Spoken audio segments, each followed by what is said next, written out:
India is considered as a land of rivers. हमारी country में rivers को goddesses यानी कि देवियों के बराबर मान्यता दी है। शुरू से ही ह्यूमन बीइंग की लाइफस्टाइल का एक मेजर पार्ट रिवर्स और उनके वाटर के ऊपर डिपेंडेंट होता है। Agricultural activities, domestic activities, farming, irrigation, cattle rearing, ऐसी कितनी सारी चीज़ें हैं जो हम रिवर्स के कारण कर पाते हैं। यमुना एंड गंगा हमारे देश की दो मेजर रिवर्स में से हैं। यमुना के ऊपर डेली बेसिस पर 57 मिलियन लोगों की लाइफस्टाइल डिपेंड करती है। On the other hand Ganga which is the biggest river of India, उस पर डेली 400 मिलियन लोगों की लाइफस्टाइल डिपेंड करती है। But since past few years this rivers are being polluted at an accelerated rate. Year 2017 में water aid नाम की एक इंटरनेशनल ऑर्गेनाइजेशन ने एक रिपोर्ट जारी की थी। उस रिपोर्ट के हिसाब से इंडिया का 80% surface water is completely polluted. India की दो सबसे बड़ी नदियाँ सिर्फ इंडिया की ही नहीं बल्कि पूरे वर्ल्ड की दो सबसे पॉल्यूटेड नदियाँ बन चुकी हैं।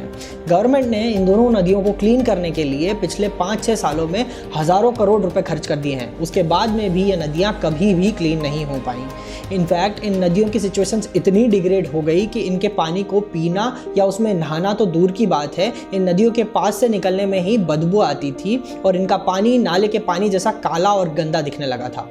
लेकिन जब से देश में कोरोना वायरस आउटब्रेक के चलते लॉकडाउन लगा है, सिर्फ 4 हफ्तों में ही रिवर्स की सिचुएशन इतनी अच्छी हो गई है, इनका पानी इतना साफ हो गया है जितना शायद सालों पहले भी नहीं था। इन रिवर्स में कुछ कुछ जगहों पर पानी इतना साफ हो चुका है कि रिपोर्ट्स बताती हैं कि वहाँ पर लोग नहाना चाहें तो नहा भी सकते हैं। कुछ कुछ जगहों पर यह पानी पीने लायक भी हो गया है। एक रिपोर्ट बताती है कि गंगा की वाटर क्वालिटी पहले से 40 to 50% इम्प्रूव हो गई है। गंगा में डिसॉल्व ऑक्सीजन की अमाउंट बढ़ गई है। डिसॉल्व ऑक्सीजन अमाउंट बढ़ जाने से पानी में सेल्फ क्लीनिंग एबिलिटी आ जाती है, यानी कि पानी खुद को क्लीन करने लगता है। यही रीज़न भी है कि गंगा के कुछ घाट्स पर मरीन लाइफ रिटर्न होती दिख रही है। कहीं कहीं जगहों पर मछलियाँ खेलती हुई और खाना खाती हुई दिख रही हैं। And all of this has been possible without any human or technological intervention. Yamuna river is 1376 kilometres long, लेकिन इतनी बड़ी नदी का सिर्फ एक 22 किलोमीटर्स जितना छोटा सा पार्ट दिल्ली में से होकर जाता है। उसके बावजूद भी टोटल यमुना पोल्यूशन में से 96% पोल्यूशन सिर्फ दिल्ली के कारण होता है। दिल्ली का जितना भी गार्बेज डंप है, जितना भी इंडस्ट्रियल वेस्ट है, उसका 58% यमुना में डंप किया जाता है। अगर इसी जगह गंगा रिवर की बात करें तो उत्तर प्रदेश के वाराणसी में से ही रोज़ 300 मिलियन टन जितना गार्बेज और सीवेज गंगा रिवर में डिस्पोज ऑफ किया जाता है। There are 32 different major drainage systems which end up in Ganga in Varanasi city only. June 2014 में सेंट्रल गवर्नमेंट ने नमामि गंगे नाम से एक प्रोजेक्ट शुरू किया था। इस प्रोजेक्ट में गंगा और उसकी ट्रिब्यूटरीज को क्लीन करने के लिए 20,000 करोड़ रुपए एलोकेट किए गए थे, जिसमें से ईयर 2020 तक 7,000 करोड़ या उससे भी ज़्यादा खर्च हो चुके हैं। 7 सालों में 7,000 करोड़ खर्च करने के बाद भी गंगा और उसकी ट्रिब्यूटरीज अभी तक उतनी क्लीन नहीं हुई थी जितनी सिर्फ 4 हफ्तों में हुई हैं। गंगा और यमुना के अलावा अगर सेंट्रल इंडिया की एक और बड़ी नदी नर्मदा रिवर की बात करें तो इसका पानी भी पहले से काफ़ी ज़्यादा क्लीन हो चुका है। कई सारे घाट्स पर क्लियर वाटर दिखने लगा है, मरीन लाइफ एक्टिव होने लगी है। इसके अलावा नर्मदा रिवर जो कुछ महीने पहले तक 130 मीटर डीप फ्लो पर चल रही थी, वो अब 121 मीटर डीप फ्लो पर आ चुकी है। और उसका कारण यही है कि अब नर्मदा रिवर में लॉकडाउन के चलते इंडस्ट्रियल एफ्लुएंट्स के इनपुट नहीं आ रहे हैं। वैसे तो इन सभी रिवर्स के क्लीन होने के 3 मेन रीजंस हैं। पहला ये कि लॉकडाउन होने के कारण सभी इंडस्ट्रियल एक्टिविटीज़ बंद हैं, तो अर्बन इंडस्ट्रीज़ जितनी भी सेटअप थी उनसे जितना भी हजार्डस वेस्ट निकलता था, जितने केमिकल एफ्लुएंट्स निकलते थे, ड्रेनेज सीवेज वगैरह होता था, वो अब नदियों में आकर मिलना बंद हो गया है। सेकेंड थिंग इज़ कि रूरल एरियाज़ में इरिगेशन, फार्मिंग, एग्रीकल्चरल एक्टिविटीज़ बंद हैं। वहाँ से भी जो वेस्ट निकल के आता था, रिवर्स में मिलता था, वो भी बंद हो गया है। लेकिन थर्ड रीज़न इज़ कि समर सीजन होने के कारण ग्लेशियर्स की स्नो मेल्ट होकर पानी में कन्वर्ट हो रही है। वहाँ से जो क्लीन वाटर मिलकर के सभी नदियों में आ रहा है, उसके कारण भी हमारी नदियाँ क्लीन होने लगी हैं। One important thing which we all fail to understand is कि हम भले ही सीवेज प्लांट सेटअप करके एक तरफ से रिवर्स को क्लीन तो कर रहे हैं, लेकिन दूसरी तरफ से हम उनमें कचरा डालना, उन्हें पॉल्यूट करना बंद नहीं कर रहे हैं। कंट्री में बहुत सारे सीवेज प्लांट्स हैं, लेकिन उन सभी सीवेज प्लांट्स की कैपेसिटी बहुत कम है as compare to pollution.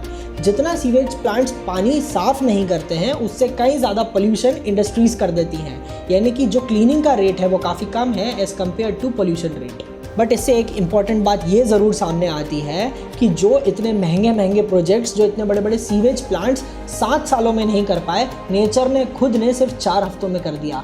We should all learn this lesson that nature has the power to heal and to clean itself. बस हमें उसे अलाउ करना होगा।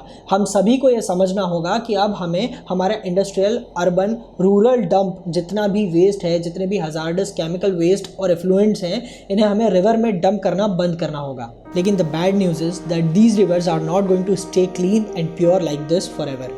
As soon as the lockdown ends, बहुत सारे एक्सपर्ट्स का यह मानना है कि रिवर्स अपने पुरानी पोल्यूटेड स्टेट में रिटर्न कर जाएंगी, क्योंकि सारी इंडस्ट्रियल एक्टिविटीज़ फिर से शुरू हो जाएंगी। लेकिन none of us wants this to happen. Nobody in this country wants कि ये रिवर्स वापस से पोल्यूटेड और गंदी हो जाए। Then tell me what should we do. ऐसा क्या है जो हम करें जिससे कि ये रिवर्स ऐसी ही क्लीन रहें और इनफैक्ट इससे और ज़्यादा क्लीन हो जाए। आप सभी के पास जो सजेशंस हैं उन्हें प्लीज़ कमेंट सेक्शन में ज़रूर लिखकर बताइए।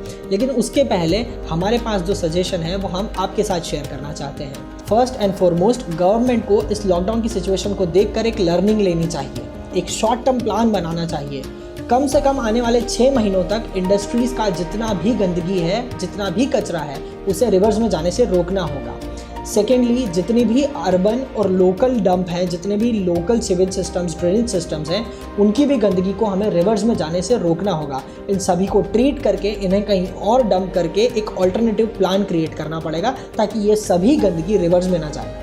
अगर लॉन्ग टर्म बेसिस पे बात करें तो गवर्नमेंट को नए प्लान्स डेवलप करने होंगे।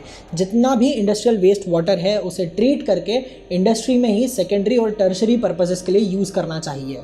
इसके अलावा गवर्नमेंट को एनवायरमेंटल रिलेटेड पॉलिसीज़ को रीडिफाइन करके एनवायरमेंटल रिलेटेड लॉज को और स्ट्रिक्ट करना चाहिए, ताकि अर्बन और रूरल पॉपुलेशन भी वाटर बॉडीज़ के आसपास unnecessary waste dump, unnecessary sewage disposal ना करें। इसके अलावा भी अगर आपके पास कोई अमेजिंग सा सजेशन है जिससे हमारे एनवायरनमेंट को प्रोटेक्ट किया जा सकता है, तो प्लीज़ हमारे साथ हमारे कमेंट सेक्शन में या फिर हमारे पेजेस के डीएम सेक्शन में ज़रूर शेयर करें। अगर आपको ऐसा लगता है कि कोई इंटरनेशनल ऑर्गेनाइजेशन है, कोई प्राइवेट एंटिटी है, कोई एनजीओ है या फिर कोई ऐसी कंट्री, उसकी गवर्नमेंट पॉलिसी या उसके लॉज हैं जिनको देख करके हम इंडिया में अडॉप्ट करें, एक अच्छी स्ट्रैटेजी बना सकें और उसके कारण हमारे कंट्री के एनवायरनमेंट, रिवर और अलग अलग नेचुरल रिसोर्सेज को और इम्प्रोवाइज़ किया जा सके, उन्हें पोल्यूशन फ्री किया जा सके, तो प्लीज़ हमारे साथ ज़रूर शेयर करें। हम कोशिश करेंगे कि हम उन्हें रेलेवेंट अथॉरिटीज़ तक पहुँचा सकें। वीडियो पसंद आई हो तो प्लीज़ इसे लाइक ज़रूर कीजिए, अपने फ्रेंड्स और फैमिली के साथ शेयर करें ताकि उन्हें भी इस बारे में अवेयरनेस मिल सके। अगर उनके पास कोई अमेजिंग सा सजेशन है तो उन्हें बोलिए कि वो हमारे कमेंट सेक्शन में लिखकर हमें बताएं। हमारे यूट्यूब चैनल को सब्सक्राइब कीजिए। इसके अलावा हमारे फेसबुक और इंस्टाग्राम पेजेस की लिंक्स आपको डिस्क्रिप्शन में मिल जाएगी, उन्हें फॉलो कीजिए ताकि आप हमारे साथ जुड़े रहें, आपको और भी अमेजिंग न्यूज़ और अपडेट्स मिलती रहें। And as always, thank you so much for watching Shiksha news guys.